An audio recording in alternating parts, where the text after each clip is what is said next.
이 바벨론, 성경의 바벨론은 세상을 말하고 있죠.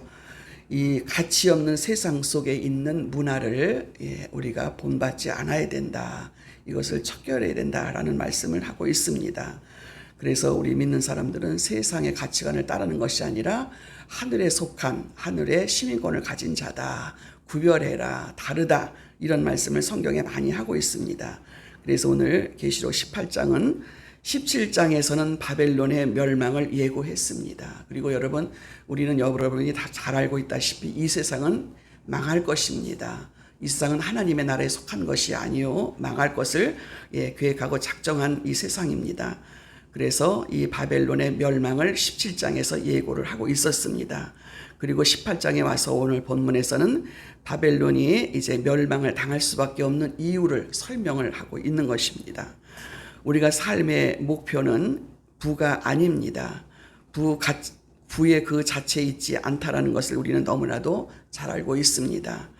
그런데 오늘 부는 거의 모든 사람들에게 신이 되어 있는 오늘날의 이 상황을 우리가 봅니다. 돈이라면, 물질이라면 하나님보다 더 여기고 신보다 신이 되어버린 이 세상입니다. 그렇기 때문에 이 성경에서 우리들에게 이 부와 사치와 세상의 영광인 이 바벨론이 아무리 찬란하고 또 세상 사람들이 귀하게 보여도 이거는 일시에 망한다라는 말씀을 하고 있는 것입니다.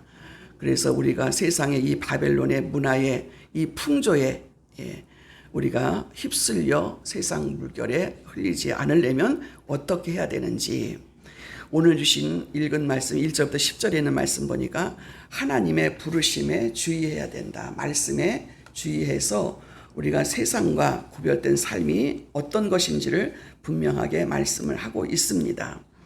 요한은 하늘에서 1절에 보니까 큰 권세를 가진 한 천사가 내려오는 것을 보았다 그럽니다. 1절에 보십시오.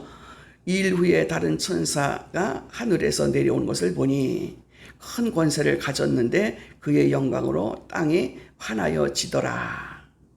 힘센 음성으로 외쳐 가로되 무너졌도다 무너졌도다 큰 성 바벨론이여, 귀신의 처소와 각종 더러운 영에 모이는 곳과 각종 더럽고 가증한 새에 모이는 곳이 되었도다. 하나님 보시기에 가증하고 더럽고 그래서 멸망할 수밖에 없는 것들, 이제 큰 성 바벨론이 이제 망하게 되었다라는 것을 암시하고 있지요. 여기에서 가증한 새라는 말이 나옵니다. 문자적으로는 몹시 싫어하는 새라는 뜻을 가지고 있습니다. 이스라엘에서는 모세의 율법에 규정되어 간섭적으로 싫어하는 새라는 뜻을 갖고 있습니다. 그래서 대부분의 이 새들이 먹는 주식은 육식과 썩은 고기로 이 새들이 모이는 곳들이 황폐한 곳, 전쟁 때문에 폐허가 된 곳, 이런 곳에 모이고 또 멸망한 장소다 이렇게 말을 하기도 합니다. 그래서 그 천사가 내려와서 그렇게 예고를 하고 있는 것입니다. 그가 외친 게 바로 뭡니까? 천사는 큰 음성으로 바벨론의 멸망을 외치고 있죠. 2절에. 그럼 왜 하나님께서 바벨론을 멸망시키는가? 3절에 있습니다. 그 음행의 진노의 포도주를 인하여 만국이 무너졌으며 또 땅의 왕들이 그로 더불어 음행하였으며 땅의 상고들도 그 사치의 세력을 인하여 치부하였도다 하더라. 이렇게 말합니다. 여기에 상고들이라는 단어가 있습니다. 상고는 장사하는 사람들을 상고라고 그러죠. 그리고 치부하였도다라는 것은 재물을 모아 투자하는 곳, 이런 것을 말하고 있습니다. 그러니까 여기서 3절에서 이렇게 외치는 말은 음란한 것들, 그리고 사치, 세상의 이런 행락들, 그리고 이제 물질에 대한 애착과 우상숭배에 대한 것들, 이런 것들이 하나님 보시기에는 하나님의 진노의 잔을 받을 수밖에 없는 것들이다. 더 이상 이거는 하나님 앞에 허락되지 않는 것들이다 라는 말씀을 하고 있죠. 그리고 우리가 갈라디아서 5장 19절과 21절에 우리에게 하나님이 금하고 있는 것들이 많이 나오죠. 성령하고 상관없이 세상의 것들, 육체의 일은 현저하니 곧 음행과 더러운 것과 호색과 또 우상 숭배와 술수와 원수 맺는 것과 분쟁과 시기와 분냄과 짓는 것과 불리함과 이단과 투기와 술 취함과 방탕함과 너와 그와 같은 것들이라. 전에 너에게 경계하는 것까지 경계하노니 이런 일을 하는 자들은 하나님 나라를 유업으로 받을 수 없느니라. 여러분, 우리는 버럭버럭 화를 내고 분을 내는 것도 하나님의 뜻을 이루지 못한다, 그런 게 많이 있지요. 여러분, 화를 잘 내는 것도 그거는 하나님이 하시는 게 아니고 그건 마귀가 하는 짓이에요. 화를 버럭버럭 내는 거는. 그래서 여러분, 우리 예수 믿는 사람들은 안 그러죠. 여러분, 우리가 그 죄성이 있으면 그 속에서 버럭버럭 화를 내는 게죠. 저도 엄청 화를 내고 안 그런 사람 없죠. 우리 본질상 죄인이기 때문에. 그런데 우리가 예수를 믿고 이거는 정말 화내는 것은 하나님 뜻을 이루지 못한다, 그러면서 그 화내는 것이 얼마나 합당하지 않은지를 본인들이 느끼기 때문에 예수 믿는 사람들은 본질적으로 그런 것이 나와도 참고 그러죠. 그런데 그게 이제 참았다가 그게 말씀이 깨달아져서 안 해야 되는데 그냥 인간적으로 참다 보면 그게 참는 것은 그게 끝난 게 아니거든요. 여기 내적돼 있는 거예요. 그러다가 어떤 일이 있으면 버럭 화를 내는 거예요. 그래서 여러분, 우리는 화는 내 안에서 없다, 끝났다, 이렇게 단정을 지으시기를 바랍니다. 이거는 하나님의 사람이 할 짓이 아닌 거예요. 그거는 망하는 길이에요. 자기가요, 분노했다. 그래서 우리는 혹시라도 우리 내 애들이 뭐 잘못하거나 이래도 분내면은 안 돼요. 그럴 때 보면 막 분이 나죠. 그러나 여러분, 그거를 자꾸 이거는 이래서는 안 되는 거고 하나님의 말씀에 이러면 안 되는 거고 나에서 이건 끝났다, 그러면서 얼마든지 좋은 말로 할 수 있지 않을까, 그거를 자꾸 해봐야 되는 것입니다. 그리고 그것을 끝내야 되는 거예요. 그래서 우리는 이렇게 바벨론이 왜 망했는가, 갈라디아서 5장 19절 21절에 있는 말씀 보면 이거는 하지 말아야 된다, 하나님 나라하고는 상관이 없는 거다. 자신과 교회를 비교해서 볼 때에 오늘날 이 성적인 범죄, 물질주의와 사치, 음란의 죄악들이 증가하고 있는 것을 볼 수가 있죠. 여러분, 세상에 있는 모든 것들이 다 이게 성범죄로 인해서, 더군다나 지금 우리가 세상이 이럴수록 더 지금 이런 것들이 나타나죠. 이 마지막 때에 이런 것들이 하나님께서는 하나님의 진노를 살 수밖에 없다, 이런 자들은 멸망할 수밖에 없다, 하나님 나라하고는 상관이 없다, 이렇게 단정을 짓고 있는데도 불구하고 이 성범죄로 인해서 얼마나 교회가 무너지고 또 하나님의 뜻이 이렇게 어려워지고 있는가를 우리는 지금 눈으로 보고 있습니다. 그리고 물질주의 사치, 이런 음란의 죄악들이 증가하고 있는 것에 대해서 하나님은 모든 것을 보고 기억하고 계신다, 더 이상 하나님의 진노를 쌓지 않아야 된다라는 경고의 말씀을 하고 있는 것입니다. 이런 죄를 짓고 범하는 자는 세속에 취한 바에 진노를 하나님 앞에 쌓을 수밖에 없고, 그래서 이런 사람들이 죄 짓는 세속의 바벨론의 시민입니다. 이런 사람들은 이제 다시 그 음성을 들려옵니다. 4절 5절에 있는 말씀을 보십시오. 4절 5절에 있는 말씀이 또 그렇게 말합니다. 또 내가 들으니 하늘로서 다른 음성이 나서 가로되 내 백성이 거기서 나와 그의 죄에 참여하지 말고 그의 받을 재앙들을 받지 말라. 그 죄는 하늘에 사무쳤으며 하나님은 그의 불의한 일을 기억하신지라. 아멘. 여러분, 우리가 불의한 짓을 하고 하나님 앞에 이렇게 죄 짓는 일에 대해서 하나님은 하늘에 이것을 다 이제 두고 계신다. 그러니 하나님께서 그것을 반드시 그 재앙을 기억하시고 내리실 것이니 너희들은 이런 재앙을 받을 짓을 하지 말아라, 이렇게 4절 5절에 경고를 하고 계십니다. 그래서 성도들에게 거기서 나와라, 그래서 이런 재앙을 당하지 말라고 경고하시면서, 이런 경고는 시대를 초월해서 하나님의 자녀에게 항상 주의해 왔음을 여러분 기억하시기를 바랍니다. 그래서 스가랴서 2장 7절에도 바벨론 성에 거하는 시온아 이제 너는 피할지니라. 예레미야서 51장 9절에도 우리가 바벨론을 치료하려 하여도 낫지 아니한즉 버리고 각기 고토로 돌아가자. 그 화가 하늘에 미쳤고 궁창에 달하였도다. 하나님은 하늘에 이것을 다 기억하시고 채워넣다. 여러분 그런 말씀을 제가 늘 하죠. 성경에 우리의 죄는 대가를 반드시 치러요. 하나님 앞에 죄를 지면 대가는 치러. 그러나 용서는 받지요. 하나님 잘못했다라고 하면. 그러나 죄는 반드시 그 대가를 치른다는 사실 여러분 기억하시기 바랍니다. 그래서 우리 자신과 한국 교회를 돌아봅니다. 하나님보다 권세나 명예나 재물이나 인간을 더 원하지 않습니까? 여러분 우리가 지금도 명예, 권세, 재물, 인간, 여러분 자식도 하나님보다 더 귀하게 여긴다라는 거, 또 음란과 사치, 또 부와 재물을 취하는 이 삶의 모습을 한번 봅니다. 속히 이런 생활을 속히 회개하고 청산해야 된다라는 말씀을 하고 있는 것입니다. 그리고 거기에서 빨리 나와라. 지체하지 말고 이제 속히 떠나서 그 죄악과 관계를 끊고 그 유혹에 넘어가지 말아야 된다는 말씀을 하고 있습니다. 만약에 하나님의 경고의 말씀, 이런 명령을 무시하고 하나님의 심판을 받게 되면 어떻게 됩니까? 그래서 죄에서 속히 떠나지 아니하면 하나님은 이 죄에 대해서 갑절로 갚아주신다. 하나님의 경고를 듣고도 거기서 떠나지 아니하면 6절에 있는 말씀 보세요. 그가 준 그대로 그에게 주고 그의 행한 대로 갑절로 갚아주고 그의 썩은 잔도 갑절이나 섞어 그에게 주라. 하나님은 빨리 거기서 나오지 않으면은 갑절로 그들이 받게 될 것이다. 이런 말씀을 하고 있습니다.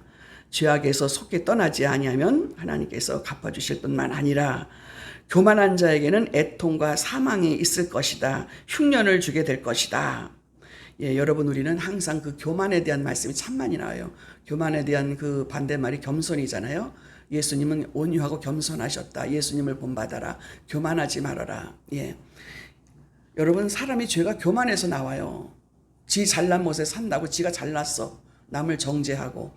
여러분 우리는 자꾸 예수님을 알아갈수록 믿음이 더욱더 성장할수록 다른 사람의 죄를 보는 것이 아니라 나의 죄가 보여져야 되고 나의 허물이 보여져야 되지요. 근데 여러분 교만한 자들은 어때요? 자기는 잘났어. 그리고 다른 사람이 다른 사람을 정죄하고 다른 사람의 허물을 보고 그것이 교만한 거예요. 그래서 여러분이 깨달으시길 바랍니다. 자꾸 다른 사람의 허물이 보이면 내가 지금 뭐가 잘못됐구나. 자꾸 자신이 보여야 돼요. 자신이 여러분 겸손하고 또 교만하지 않으면 다른 사람의 허물을 볼 때에 불쌍히 보이는 거예요. 저 사람 왜 저거밖에 안 되나. 불쌍히 보여서 정죄하는 것이 아니라 그 사람을 위해서 기도하게 되고 그 사람을 불쌍히 여기는 마음을 갖게 되는 것이 겸손한 마음이지. 교만한 마음은 자꾸 다른 사람의 허물이 보여지는 것이다. 그리고 다른 사람을 정죄하고 나면 어때요? 자기가 죄 짓는 거야. 죄 짓고 나면 어때요? 점점 본인은 더 나빠지는 그런 상황으로 돌아가게 된다는 사실을 잊지 마시기를 바랍니다. 그래서 7절에 보니까 그가 어떻게 자기를 영화롭게 하였으며 사치하였든지 그만큼 고난과 애통으로 갚아주라. 그가 마음에 말하기를 나는 여호왕으로 앉은 자여 과부가 아니라 결단과 애통을 당하지 아니하리라 하니 그러므로 하루 동안에 그 재앙들이 이르르니 그 사망과 애통과 흉년이라. 그가 또한 불에 살라지리니 그를 심판하신 주 하나님은 강하신 자이시니라. 아멘. 하나님 앞에는요 이런 것이 다 드러나고 어떻게 해요? 그 사람의 그 결과는 어떻게 된다고 그랬어요? 사망과 애통함과 흉년이라. 여러분 사망을 누가 막겠어요? 애통한 일이 생기면 누가 막겠어요? 흉년을 누가 막겠어요? 또한 불에 살라지리니 그 심판하시는 주 하나님은 강하신 자이십니다. 여러분 명심하시기를 바랍니다. 우리가 스쳐 지나가는 나의 감정과 스쳐 지나가는 나의 어떠한 다른 사람을 정죄하는 이런 모습들이 하나님 앞에 다 기억된다라는 것을. 여러분 우리가 영적으로 민감하게 되면요 이런 것들이 본인이 벌써 알아요. 그거를 본인이 이렇게 성령님과 민감하게 되면 이 성령님이 바로 영적인 분별력을 바로 주시잖아요. 분별력을 주셔서 이거는 아니네. 그리고 이제 내려놓게 되는 거예요. 근데 그 속에 그 죄가 강하면 어때요? 그냥 고집을 부리고 그거를 물고 늘어지는 거예요. 그럼 그 사람 뭐예요? 사망이야. 애통하는 게 생겨. 흉년이 들어. 하나님은 크신 분이기 때문에, 강하신 분이기 때문에 그거를 그냥 묵과하고 지나가는 분이 아니다. 죄는 분명하게 하나님이 그것에 대한 대가를 반드시 치른다라는 이 무서운 경고를 우리가 알아야 될 줄로 믿습니다. 우리가 신앙생활을 하다 보면 그러잖아요. 하나님은 우리의 허물과 죄를 그냥 넘기시는 분이 절대로 아니에요. 그 대가를 치르고, 엄청난 대가를 치르고, 그래서 우리에게 고난을 주시는 거죠. 고난도 우리가 감사함으로 받는 거예요. 이 고난 뒤에는 내가 변화될 것이니까, 고난 뒤에는 나의 죄성이 빠져나가니까, 내가 변화될 거니까, 이거를 이제 아는 사람이죠. 그럴 때에 이제 어떻게 되느냐. 하나님께서 말씀하십니다. 9절 10절에 그와 함께 음행하고 사채던 땅 왕들이 그 불붙는 연기를 보고 위하여 울고 가슴을 치며 그 고난을 무서워하여 멀리 서서 가로되 화이또다 화이또다 큰 성 견고한 성 바벨론이여 이 시간에 네 심판이 이르렀다 하리로다. 아멘. 반드시 하나님은 그거에 대한 대가를 말만 하시는 것이 아니라 네가 보는 앞에서, 네 보는 앞에서 그걸 할 것이고, 원수 앞에서 이 원수가 망하는 꼴을 보여줄 것이다. 하나님의 말씀에 순종하고 또 하나님 말씀대로 사는 자들에게는 네 원수까지도 네 눈으로 보게 할 것이다 라는 성경의 말씀이 있습니다. 가슴을 치며 울게 될 것이고 화가 있게 될 것이고, 하나하나 잘 묵상해 보시고 이거를 내려놓으시기를 바랍니다. 그대로 가지고 있으면 화를 당하게 될 것이고 즉시 자기의 죄를 자백하고 우리는 하나님 앞에 용서를 받아야 된다라고 요한일서 1장에서 말씀하죠. 9절에 말씀을 하고 계십니다. 만일 우리가 우리의 죄를 자백하면 저는 미쁘시고 의로우사 우리의 죄를 사하시며 우리를 모든 불의에서 우리를 깨끗게 하실 것이요. 아멘. 여러분, 우리가 회개하면 용서해 주시는 하나님이신 것을 우리가 얼마나 감사하고 기회가 있다는 것이죠. 그래서 우리는 이 바벨론 세상의 가치관으로부터 영향을 받지 않고 오염되지 않도록 늘 내 삶 속에 조심해야 돼요. 말도 조심해야 되고 내 행동도 조심해야 되고 내 감정도 조심해야 되고 우리의 믿음도, 하나님을 향한 믿음도 조심조심 가야 됩니다. 하나님께서 죄로부터 나오라고 부르심을 받고 우리에게 늘 경고를 주심에도 불구하고 여기에서 떠나지 않고 머뭇거리고 있는 것은 왜 그럴까? 하나님의 경고도 있고 여전히 세상 문화에 속해 있는 이 물질에 대해서도 우리가 그것을 탐하거나 그것을 부려워하거나 이런 것에서 완전히 떠나고 끊어야 된다라는 것을 여러분이 기억하시기를 바라고, 하나님 우리의 필요한 모든 것을 알고 계시고 또 그렇게 준비하고 계시는 분인 것을 우리가 신앙생활하면서 말씀 속에서 배웠고 우리 삶 속에서 경험되어지는 이 말씀을 기억하시는 저와 여러분이 되셔서 끝까지 승리하시는 여러분이 되시기를 주님의 이름으로 축원합니다. 기도하겠습니다. 하나님 아버지, 은혜를 감사합니다. 어리석고 미련하고 무지해서 죄가 죄인지도 모르고 내 마음대로 살 때가 너무나도 많았습니다. 그럼에도 불구하고 우리를 용서하시고 수많은 시간 속에, 수많은 세월 속에 우리를 연단하시고 훈련하셔서 여기까지 오게 하신 하나님, 그럼에도 불구하고 날마다 내 자신을 돌아보며 하나님 앞에 합당하지 못한 우리의 삶이 있는가를 돌아볼 수 있는 은혜를 허락하여 주셔서 늘 회개하며 살아갈 수 있는 저희들 되게 도와주시고 하나님 앞에 합당하게 그 말씀에 순종하며 갈 수 있는 은혜를 허락하여 주시옵소서. 감사드리옵고 예수님의 이름으로 기도하옵나이다. 아멘. 주기도문 드립니다. 하늘에 계신 우리 아버지여,